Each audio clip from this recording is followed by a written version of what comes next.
इलाहाबाद के श्रृंगवेरपुर का वर्णन अयोध्या कांड के सर्ग 50 और 52 में मिलता है। श्रृंगवेरपुर का नाम महर्षि श्रृंगी के नाम पर पड़ा है। वो एक महान तपस्वी संत थे जिनकी शादी राजा दशरथ की बहन शांता से हुई थी। कहते हैं उन्होंने ही सलाह दी थी राजा दशरथ को कि वो पुत्र कामेष्टि यज्ञ करें। जब श्री राम वनवास पर निकले तो वो श्रृंगवेरपुर पहुंचे महर्षि श्रृंगी और बुआ शांता का आशीर्वाद लेने के लिए। श्रृंगवेरपुर केवटी की राजधानी थी।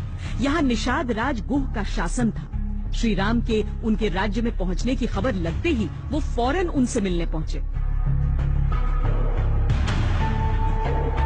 डॉक्टर राम अवतार ने 40 साल तक उस मार्ग पर शोध किया जिस पर श्री राम चले थे। इस आधार पर बेहतरीन भौगोलिक सबूत हमारे सामने है।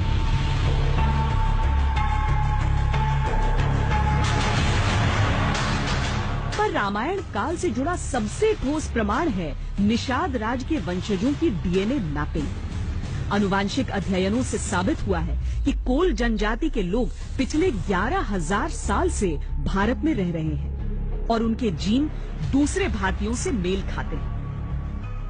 कोल, भील इत्यादि जिन जनजातियों की आदिवासियों की चर्चा है वे उन क्षेत्रों में आज भी उसी प्रकार से पाए जाते हैं। बहुत दिनों तक धारणा बनी रही कि भारत में विदेशों से लोग आए और विभिन्न नस्लों के लोग आए, इसलिए भारत में तरह तरह के नस्ल के लोग नजर आते हैं। लेकिन बाद के वैज्ञानिकों ने जब यह शोध करना शुरू किया तो उनको यह पता चला कि नहीं, भारत से निकलकर लोग बाहर गए।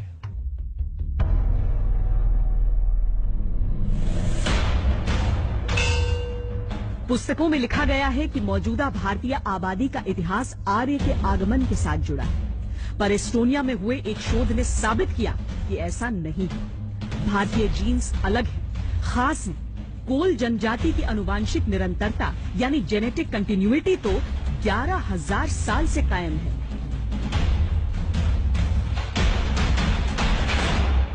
रशिया के पास एक छोटी रिपब्लिक है टार्टू, उसमें एक एस्टोनियन बायो सेंटर है। Genetic study of world population के प्रोजेक्ट में साउथ एशियन जीन्स की स्टडी उनको असाइन है। फिर हमने उनको कांटेक्ट किया कि भाई आपकी साउथ एशियन जीन्स की स्टडी क्या करती है। वहां से एक ज्ञानेश्वर चौबे लकीली इंडिया के लिए एक प्रोफेसर है, साइंटिस्ट है, वो उनको हमने बुलाया। जब उन्होंने लेक्चर दिया हम तो बड़े हैरान हुए। उन्होंने सब कुछ यही कहा कि और बड़े डिटेल में दिया कि कैसे 55,000 से वही जीन्स हैं, कैसे यहाँ के ट्राइबल्स के, ब्राह्मण के, क्षत्रिय के, दलित के, द्रविडियन के एक ही जीन है। कोल जनजाति के लोग अब इलाहाबाद के अलावा मिर्जापुर, वाराणसी और बांदा में बसते हैं। कोल, गोंड और भील जनजातियों पर हुआ शोध उनकी वंशावली को सीधे रामायण काल से जोड़ता है।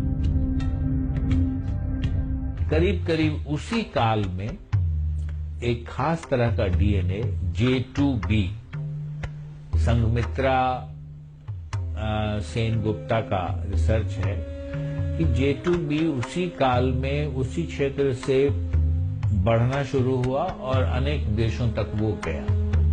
तो निश्चित रूप से हम कह सकते हैं कि भगवान राम का काल यानी कि 5000 BC का काल एक काफी सक्रिय काल था, आर्थिक दृष्टि से विकास का काल था। तभी कोई जीन वहां से निकलकर और दूसरी जगहों में फैला।